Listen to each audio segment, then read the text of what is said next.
Le Gabon, pays de l'Afrique centrale, se prépare dans les prochains mois à vivre des élections générales. Et certainement, des candidatures se prononcent pour faire face au président sortant Ali Bongo Ondimba, qui certainement sera candidat à sa propre succession. Parmi ces multiples candidatures, il y a celle de notre invité de ce jour dans le cadre de cette émission Bonne Gouvernance. Il est acteur de la société civile gabonaise, il est évêque, ancien conseiller personnel du feu président Omar Bongo Ondimba. Il a été directeur de cabinet civil, il fut directeur de campagne de l'opposant André Baobam, et puis membre fondateur du parti politique Union Nationale, aujourd'hui président fondateur du parti Gabon Nouveau. Mesdames et messieurs, vous l'aurez certainement deviné, nous recevons ce soir dans le cadre de cette émission Bonne Gouvernance, dédiée à la promotion et la valorisation des Africains qui se démarquent, l'évêque Mike Jordan. Bonjour évêque. Oui, bonjour. Alors, qu'est-ce que vous préférez finalement, qu'on vous appelle évêque ou président? Bon, dans le cas de cette émission, je pense qu'on peut m'appeler président. Et lorsque vous seriez président, que feriez-vous de votre titre d'évêque? Écoutez, je suis évêque et je le serai à vie, mais naturellement, la fonction présidentielle ne s'accommode d'aucune autre activité. Donc, quand je serai président, je serai président 24 heures sur 24 et président de tous les Gabonais, sans exception. Alors, nous sommes très heureux de vous recevoir dans le cadre de cette émission dans ce prestigieux hôtel parisien où vous séjournez depuis quelques jours, on va le dire ainsi. Et si l'on vous demandait quelle est la raison d'être de votre présence sur la place parisienne? Bien, mais je suis venu à Paris avec 3 objectifs. D'abord, vous savez que ma femme et mes enfants vivent ici, donc de temps en temps, je dois revenir vers eux, c'est ce qui est normal. Je suis venu ici pour participer à cette rencontre face à vous, que j'avais avec la diaspora gabonaise de France. Cette rencontre a eu lieu samedi 15 avril. Voilà. Et puis j'ai quelques rendez-vous de haut niveau ici en France, quelques amis à qui je présente effectivement mon projet présidentiel. Alors, puisque vous voulez savoir, mais est-ce qu'au menu de ces rencontres, Monsieur le Président Mike Jordan, il y a quand même des éventuelles audiences avec soit le Quai d'Orsay, soit l'Élysée? Est-ce que vous avez un programme avec des politiques français? Oui, absolument. Lorsque je viens comme ça en France, j'essaye de rencontrer la France officielle et très largement, j'ai rencontré la France officielle, oui. A-t-elle un rôle à jouer dans votre projet politique ou alors votre ambition tout simplement?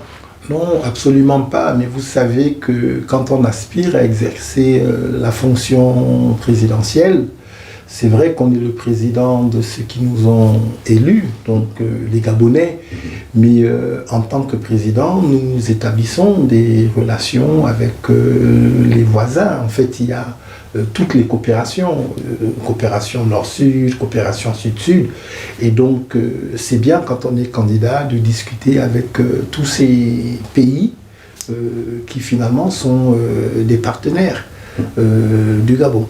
Des partenaires et des amis du Gabon. Voilà. Bon, peut-être qu'on en saura un peu plus encore sur ce partenariat politique avec le Gabon, mais je voudrais qu'on revienne sur cette rencontre de samedi.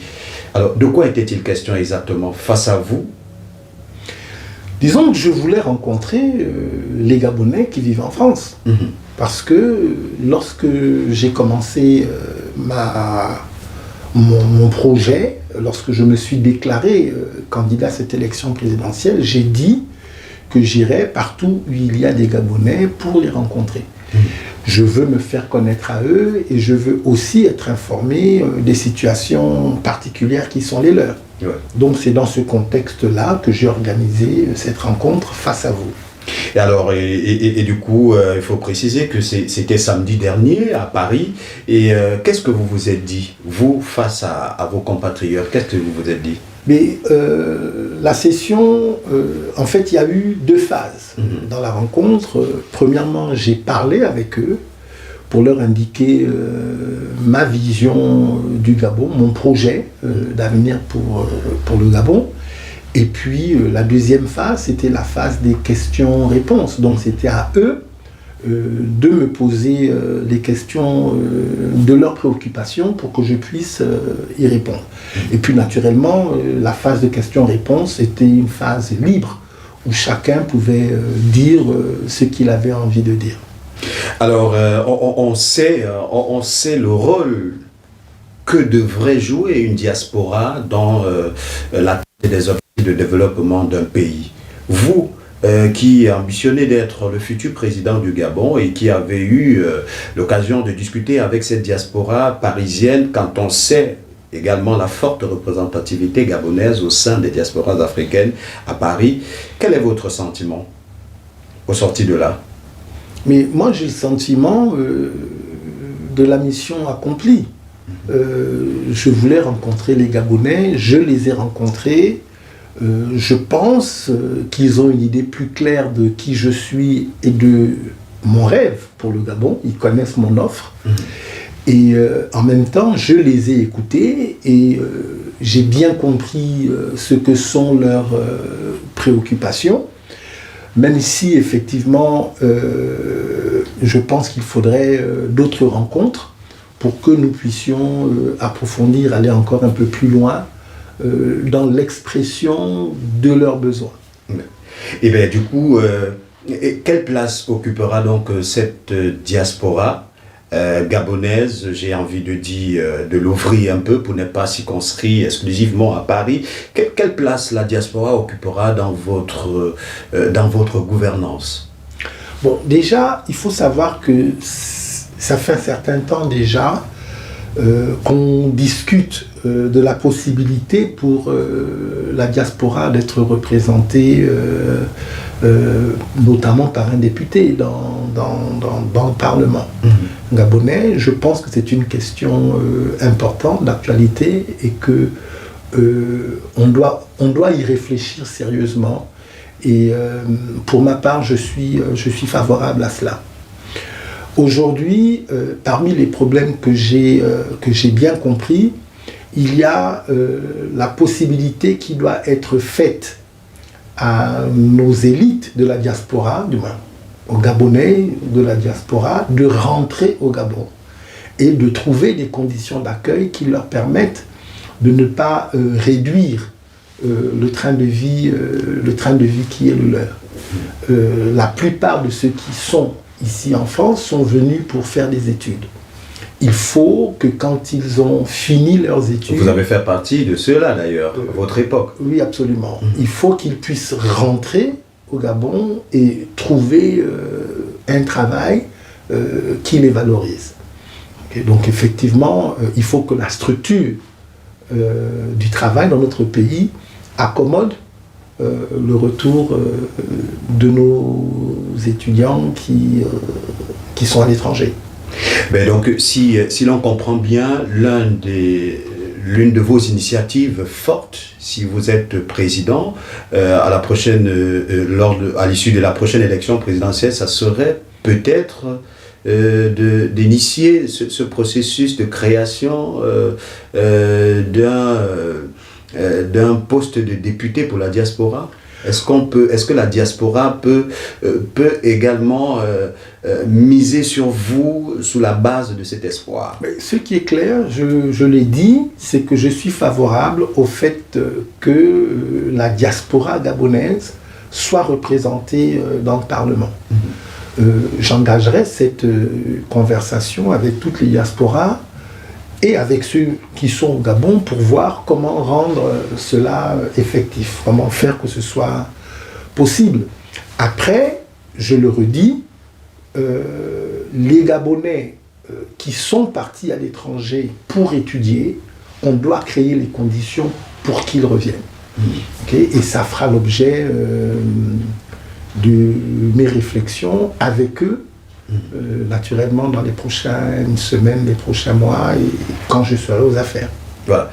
Merci une fois de plus encore, Monsieur le Président, d'être avec nous. Vous allez nous permettre de marquer une courte pause qui va nous permettre de proposer à nos téléspectateurs, à nos internautes et bien évidemment à nos auditeurs de l'Afrique d'une seule voix de revivre les temps forts de cet événement qui a eu lieu samedi dernier. Si vous venez tout simplement de vous joindre à nous, installez-vous confortablement et sachez que nous recevons dans le cadre de cette émission Bonne Gouvernance le président du parti Gabon Nouveau, l'évêque Dr Mike Jordan, et qui nous fait l'honneur de partager avec nous sa vision politique pour le Gabon. On marque une courte pause, le temps pour vous de découvrir ce qui s'est passé samedi dernier à Paris, et on se retrouve juste derrière pour la suite de notre entretien.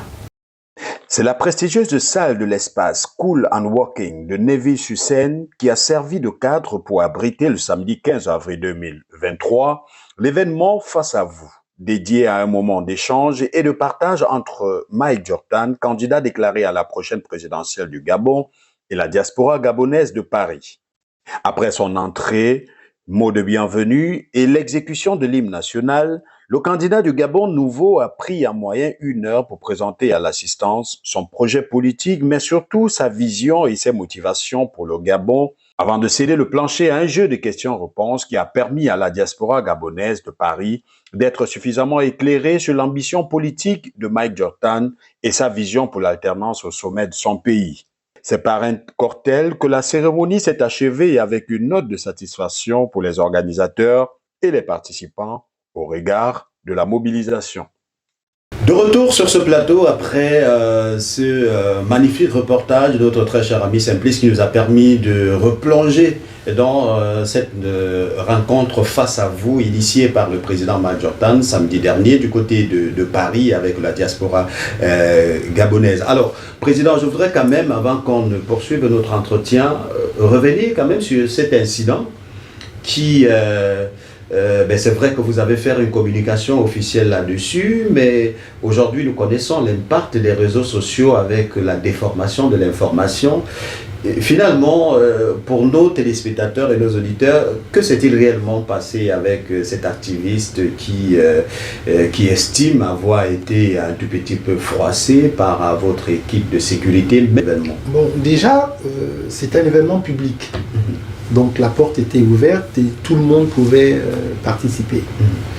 Comme j'ai expliqué, j'ai fait un exposé qui devait être suivi d'une phase libre de questions, réponses, d'intervention en tout cas des participants. Il s'est trouvé qu'une compatriote s'est levée, a fait du bruit dans la salle. Et que les agents de sécurité ont jugé de les conduire. Voilà. Alors, ce qu'il faut savoir, c'est que quand on loue une salle pour des manifestations comme celle-là, on nous exige de faire appel à un service de sécurité professionnel. Ce qui est tout à fait normal. Donc, c'est ce que j'ai fait. Ce service de sécurité avait pour mission de sécuriser tous les participants, mais aussi, parmi eux, de me sécuriser. Voilà. Donc, quand cette compatriote s'est levée, je ne l'ai même pas reconnue d'ailleurs, et j'étais surpris par sa réaction et par son attitude, et dans ma surprise, je suis resté silencieux. Les agents de sécurité sont intervenus, l'ont conduit à l'extérieur de la salle, et ce n'est qu'après que j'ai découvert que c'était Madame Colette Rebouka. Et ce n'est qu'après que j'ai eu vent qu'elle se plaignait d'avoir été bousculée. Bon, j'ai présenté des excuses. Pas parce que je me reproche quelque chose, parce que de façon directe, je n'ai pas touché Madame Rebouka, je n'ai pas parlé avec elle et je n'ai pas donné d'instruction. Mais j'ai présenté des excuses parce que c'est une femme d'un certain âge, c'est une maman, et que je reconnais que la façon dont les choses se sont faites peuvent constituer une forme d'humiliation de sa personne. C'est cette humiliation que j'ai voulu corriger en m'humiliant moi-même et en présentant ses excuses. Donc j'ai voulu restaurer la dignité d'une femme qui est d'un certain âge et qui est au moins une grande sœur, mais qui peut être la mère de beaucoup d'entre nous. Ouais.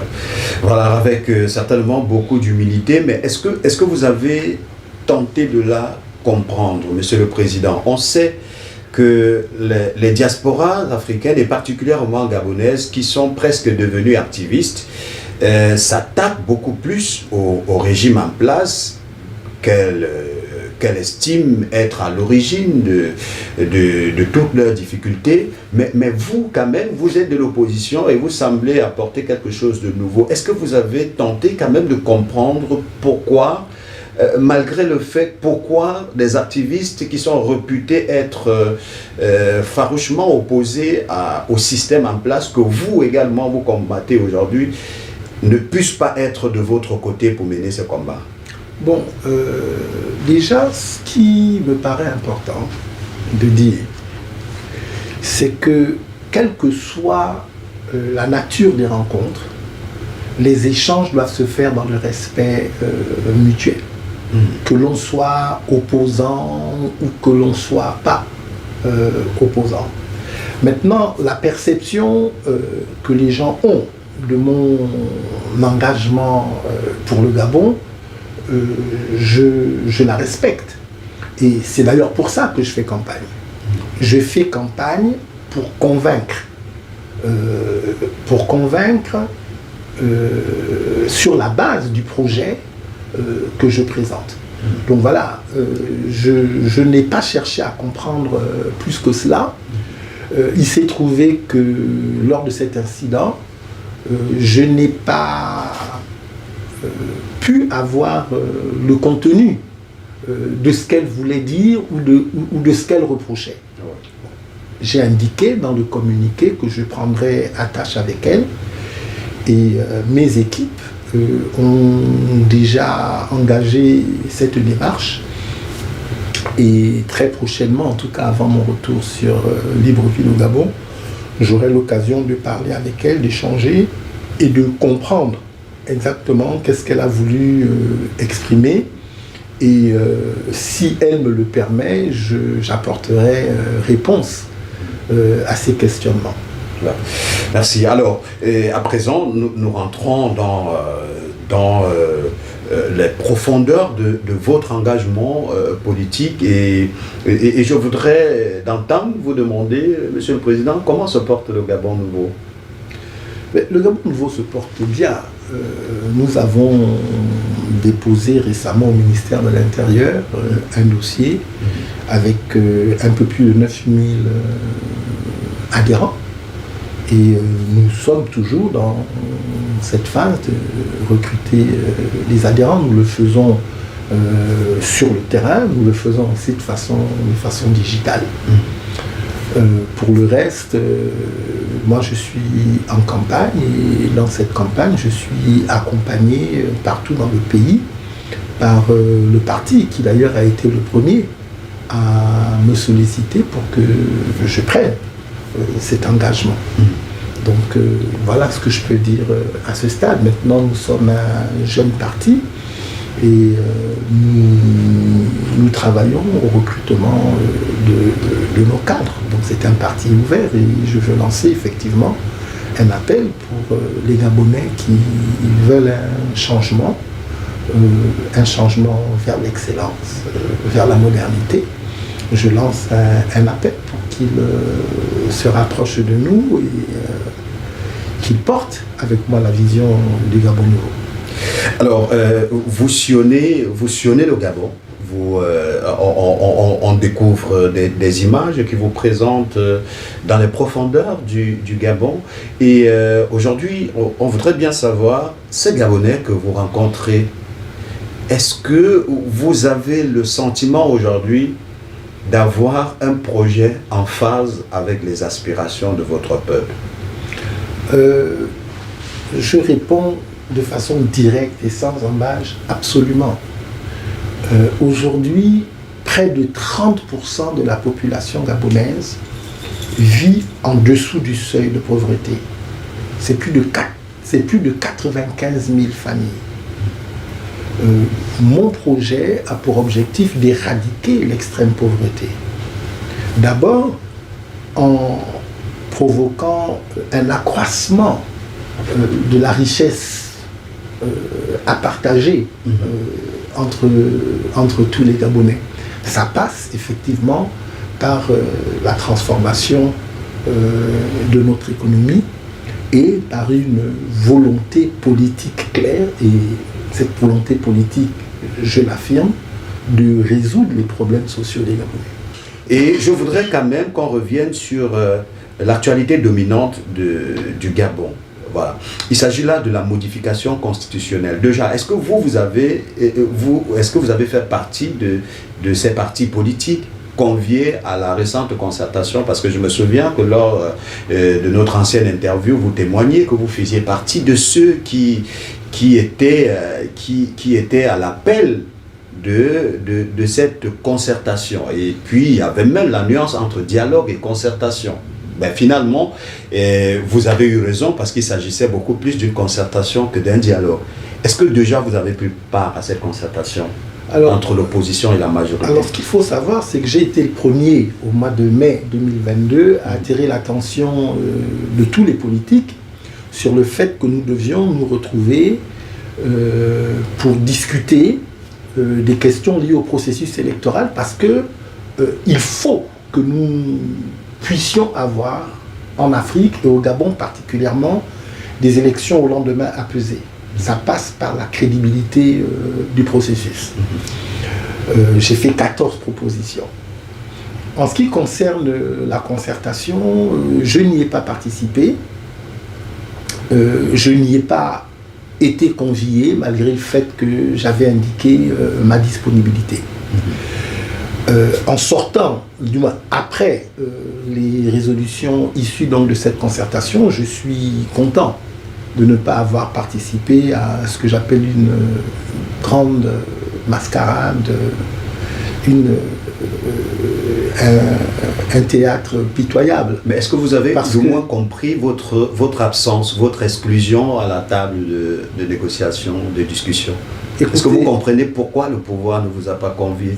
Pourtant, ce pouvoir déclare avoir ouvert la concertation à toutes les formations politiques, de bords confondus.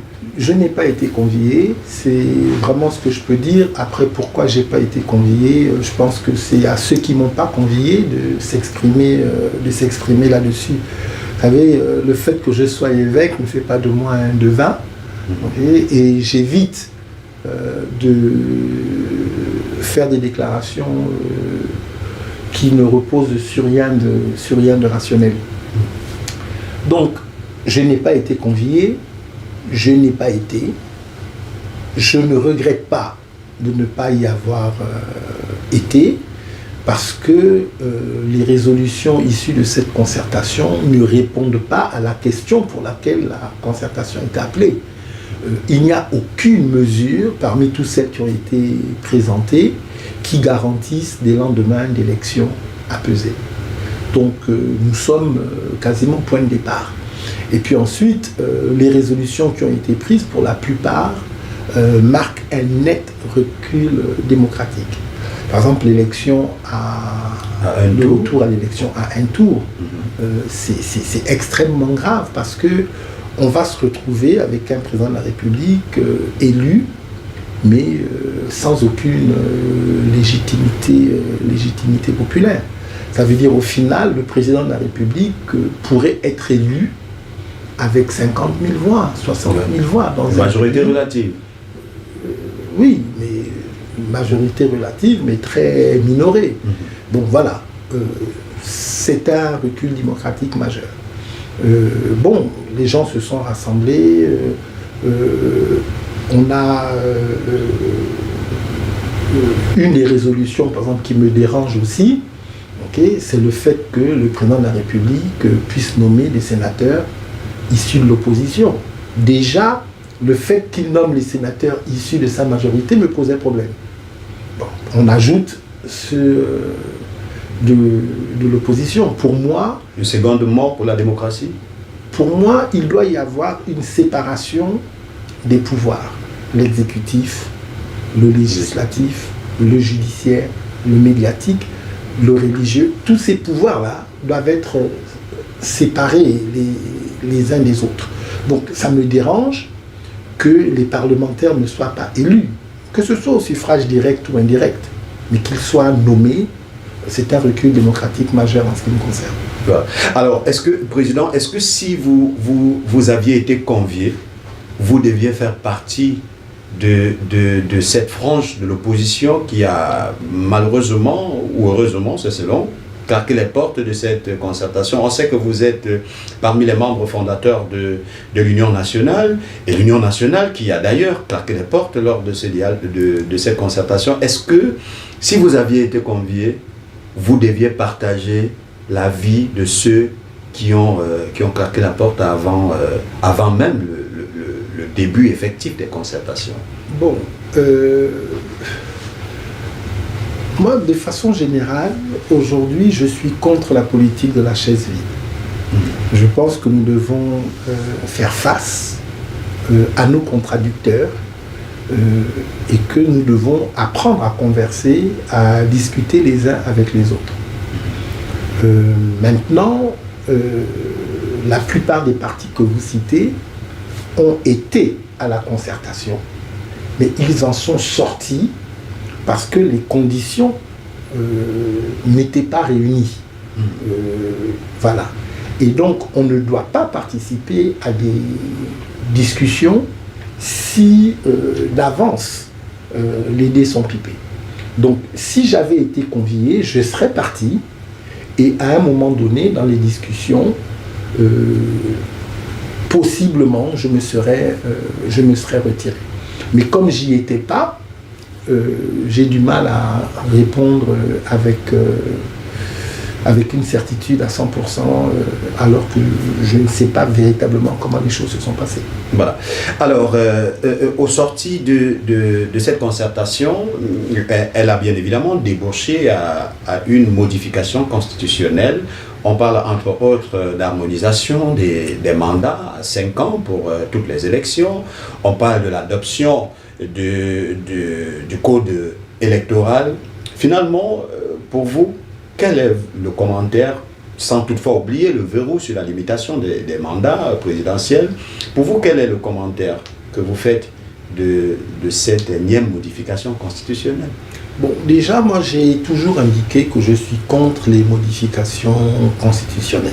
Parce que la Constitution, c'est comme une Bible. C'est un texte qui doit nous régir et on doit le triturer au minimum.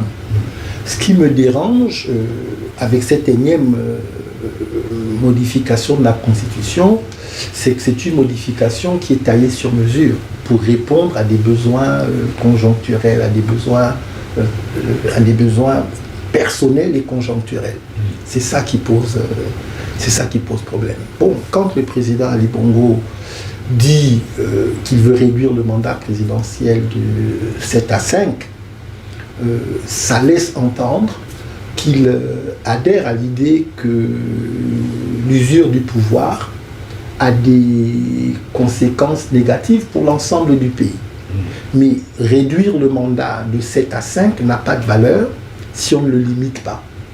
Donc, un mandat présidentiel renouvelable une seule fois, il faut une limitation. Le fait qu'il n'y ait pas cette limitation, ça fait perdre du sens à la mesure de réduction de la durée du mandat.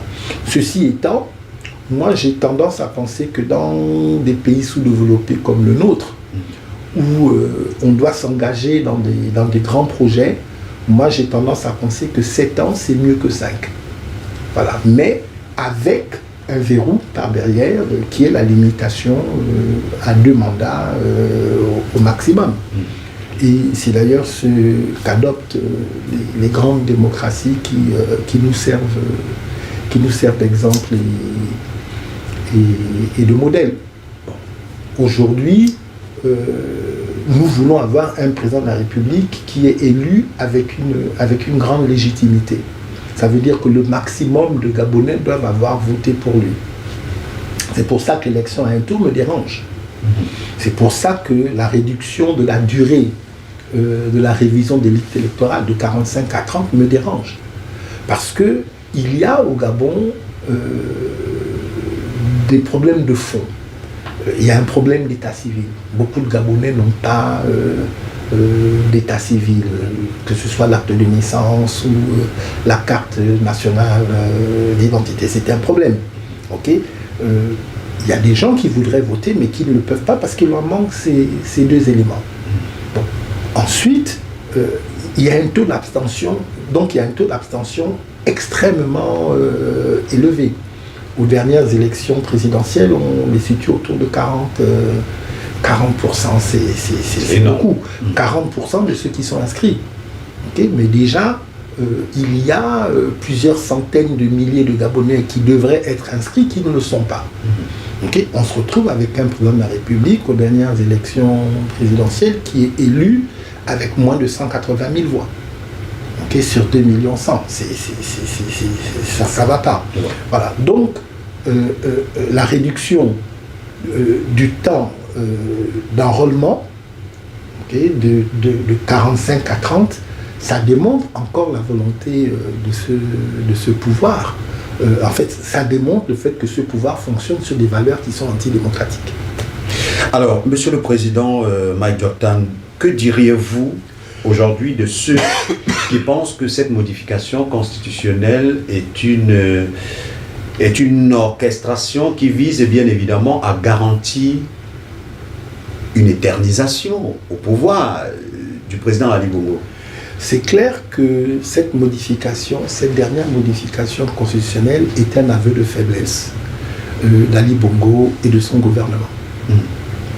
Et qu'ils comprennent bien que la situation électorale qui est la leur dans cette période est très difficile. Alors, est-ce que malgré tout ce qui est dénoncé, et par vous, et par vos confrères de l'opposition, notamment pour ce qui est de la crédibilité des élections au Gabon, on sait, vous avez été directeur de campagne d'André Baobam en 2009, on sait comment, on sait quelle était l'issue de l'élection présidentielle de 2009 avec André Baobam, de regretter mémoire, qui se réclamait d'être vainqueur d'un côté, et puis Pierre Mamboundou, lui également, qui se réclamait d'être vainqueur, et finalement Ali Bongo a pris le pouvoir en 2016. Le scénario semble avoir été répété, notamment cette fois avec le face-à-face entre Ali Bongo et Jean Ping, qui a finalement... Est-ce qu'avec tout ça, vous aujourd'hui, vous demeurez confiant, vous irez jusqu'au bout quand même, malgré le fait que tout porte à croire que les dés sont pipés avant le jeu? Ce qui est clair, c'est que j'irai jusqu'au bout. Parce que pour vous ou pour le peuple? J'irai jusqu'au bout parce que c'est dans ma nature. Et mon engagement est un engagement au-delà de ma petite personne. Je suis engagé pour le Gabon. Et le Gabon est mon pays, le Gabon est éternel, le Gabon est plus grand que moi, le Gabon domine sur moi et sur mes intérêts personnels. Maintenant, si la question que vous me posez, c'est est-ce que Ali Bongo et son gouvernement bombarderont mon QG en 2023, je crois que c'est le genre de chose... Non, la question que vous me posez, si c'est cela, okay, je veux que vous sachiez que s'ils l'ont fait une fois, ils auront beaucoup de mal à le faire une deuxième fois. Et aujourd'hui... Quelles sont vos assurances, M. Machota? Aujourd'hui, nous avons... Mais simplement que nous avons de l'expérience. Nous tirons les leçons du passé. En tout cas, pour ma part, c'est comme ça que je fonctionne. L'histoire me permet d'avoir... une vision plus claire de ce que je dois faire et me permet de me préparer pour l'avenir. Voilà, alors à quelques mois de cette élection présidentielle, on compte aujourd'hui une quinzaine de candidatures déclarées. Est-ce qu'avec cette panoplie de projets et de visions politiques, vous croyez à l'alternance au Gabon? Bon, déjà, ce narratif-là, c'est un narratif qu'on entend depuis partout. Mais il y avait combien de candidats à la dernière élection présidentielle en France? Il y en avait quasiment autant. Ok. Toutes les dernières élections... Mais proportionnellement, quand même, à l'électorat, ça peut se comprendre, Monsieur le Président.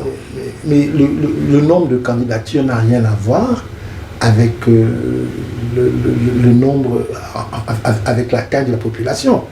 Sinon, aux États-Unis, il faudrait qu'on ait 50 ou 100 candidats, je ne sais pas. Non, ça n'a rien à voir. Le principe, c'est que la loi permet au Gabon, à un Gabonais jouissant de ses droits civiques, ayant plus de 30 ans, de se présenter à l'élection présidentielle. Okay? Donc, s'il y a autant de candidats, c'est parce que la loi le permet. Maintenant, si vous regardez à l'histoire de notre pays, depuis 1993, il y a toujours eu plus d'une dizaine de candidats à l'élection présidentielle. Mais il n'a jamais eu l'alternance. Il y a toujours eu plus d'une dizaine de candidats à l'élection présidentielle, et ça n'a pas empêché un candidat de l'opposition de gagner l'élection. Le problème que nous avons au Gabon, c'est que gagner l'élection et prendre le pouvoir, c'est deux événements distincts. C'est ça. Ok? Donc, les Gabonais, en réalité, sont suffisamment matures, quel que soit le nombre de candidats qui se présentent devant eux, sont suffisamment matures pour voter de façon utile. Pour revenir sur la dernière élection, okay, en m'appuyant sur les chiffres officiels, okay, parce que nous savons que les chiffres officiels ne correspondent pas à la réalité du vote, puisque les observateurs, même internationaux, notamment l'Union européenne, remettent en cause la sincérité du scrutin. Mais si nous partons sur le résultat officiel des élections de 2016, Jean Ping, le président Jean Ping, Ali Bongo, le président Ali Bongo, à eux deux, ont fait plus de 96%, je pourrais même dire 98%, okay, des suffrages. Ça veut dire que les 12 autres candidats, parce qu'il y en avait 14, les 12 autres candidats se sont partagés les 2% restants. Ça doit vous parler? Alors, justement, on essaie quand même de comprendre ce mécanisme. Alors, est-ce que votre réponse nous amène à croire que vous n'êtes pas suffisamment favorable à une idée de candidature unique pour l'opposition au Gabon? Mais la candidature unique n'a jamais existé, ni au Gabon, ni nulle part dans le monde. Ce sont des mots qu'on utilise, en fait c'est comme un os qu'on jette et qu'on nous donne à mâcher. Ce dont on a besoin au Gabon, c'est une candidature de large consensus. Cette candidature de large consensus aura lieu au Gabon. Il y aura une candidature. Vous y croyez? Oui, il y aura. Est-ce que vous y travaillez déjà? Il y aura une ou des candidatures de large consensus au Gabon. Oui, j'y travaille. Aujourd'hui, par exemple, je discute avec un peu moins d'une trentaine de partis politiques pour la mise en place d'une alliance qu'on appelle l'Alliance pour un Gabon nouveau. Nous en sommes aujourd'hui à la... Apparemment, d'un côté, il y a déjà alternance 2023. Nous en sommes... C'est pas la même chose. Nous en sommes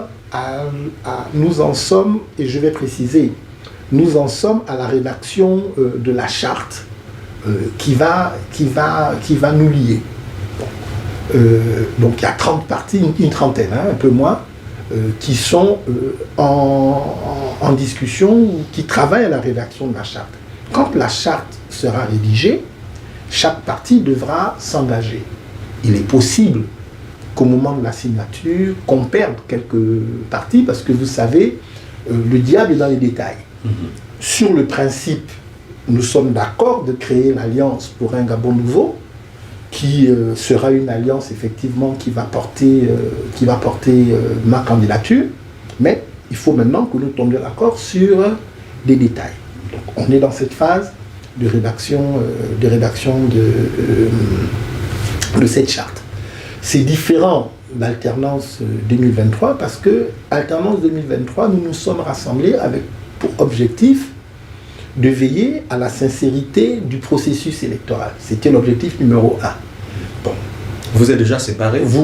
C'était l'objectif numéro 1. Quand Alternance 2023 a été créée, elle rassemblait quasiment toute l'opposition. Aujourd'hui, après l'épisode du CGE, de la composition du CGE et l'épisode de la concertation, il y a beaucoup de partis qui se sont retirés. Mais est-ce que justement parce que toutes les batailles sont perdues jusqu'ici, depuis que vous êtes... Allez-y. Permettez-moi de finir pour que les gens comprennent bien. Allez-y. Donc, il y a beaucoup de partis qui se sont retirés. Ok, donc, et Alternance 2023 est toujours là. Aujourd'hui, Alternance 2023 veut travailler pour le nom qu'elle porte. Ok, faire... Une forme de coquille vide, alors? Non. Le nom qu'elle porte, c'est Alternance. Donc, je dis, Alternance 2023 veut travailler pour le nom qu'elle porte. Donc, elle veut travailler pour l'alternance. Maintenant, dans Alternance 2023, il faut savoir qu'il y a plusieurs candidats déclarés.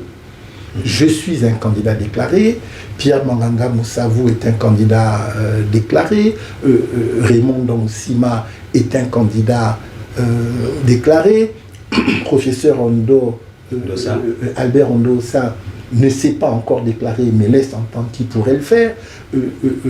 Alexandre Barraud-Chambrier ne s'est pas encore déclaré, mais tout porte à croire qu'il va certainement se déclarer. Donc, Alternance 2023, aujourd'hui, il y a plusieurs candidatures. L'instruction qui a été donnée à la dernière réunion à laquelle j'ai participé, c'est que nous devons commencer à nous parler les uns les autres pour voir comment nous pouvons établir des alliances.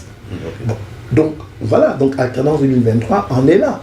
Donc moi, je suis en train de créer cette alliance pour le Gabon nouveau avec les partis qui veulent me suivre et naturellement, à l'intérieur d'Alternance 2023, je discuterai avec les autres pour qu'on arrive effectivement à une candidature de large consensus. Mais pourquoi ne pas faire la proposition de votre projet à l'organisation qui est déjà là, Alternance 2023, peut-être pour le rendre plus solide? Pourquoi créer un autre mouvement presque similaire avec les objectifs poursuivis? Non, c'est pas presque similaire, parce que Alternance 2023 ne soutient la candidature de personne. Moi, je suis en train de créer la base de mon soutien politique. Donc, c'est deux choses qui sont totalement différentes. Ensuite, quand on discute les uns avec les autres, il faut qu'on discute avec des arguments tangibles, rationnels. Par exemple, pour désigner le candidat de large consensus, ça doit se faire sur quels critères? Je pense que ça doit se faire sur le critère du projet, par exemple. Ça doit se faire sur le critère de la capacité de rassemblement. Ça doit se faire peut-être sur le critère de l'acceptation, du moins de la personnalité du candidat, qui doit être accepté, y compris par ceux d'en face, dans une certaine mesure, mais aussi par l'international. Bref, il y a un certain nombre de critères comme ça qui doivent prévaloir à la désignation du candidat de large consensus. Donc chacun doit pouvoir s'organiser pour ensuite, parce que la politique c'est un rapport de force. Voilà. Ce n'est pas le critère d'âge ou la beauté. Voilà, l'élection présidentielle, c'est pas une élection de Miss. Mesdames et messieurs, c'est maintenant terminé pour cette entrevue en compagnie de notre invité, M. Mike Jordan, qui nous a fait l'honneur de partager avec nous sa vision pour le Gabon, président du Gabon nouveau, candidat déclaré à l'élection présidentielle 2023 du Gabon. Nous sommes très heureux de vous avoir permis de tout savoir et tout comprendre sur la vision qu'incarne ce clergé qui vise bien évidemment étendre son action au service du peuple et de son pays. C'est maintenant terminé pour cette entrevue. On espère pouvoir vous retrouver sur ces mêmes antennes la prochaine fois pour un autre numéro de Bonne Gouvernance. Mais surtout, ne l'oubliez jamais, Bonne Gouvernance, c'est votre plateforme par excellence qui place l'expertise africaine au cœur du développement. C'est également la vitrine et qui est dédiée à la promotion et à la valorisation des Africains qui se développent démarque. Point final pour cet autre numéro. On se retrouve lundi prochain lorsqu'il sera 17h pour un autre numéro. D'ici là, portez-vous bien et ne l'oubliez jamais, nul n'a le droit d'être heureux tout seul. Soyez heureux et rendez votre bonheur contagieux. Bonsoir, Massoukou, c'est au sud du Gabon.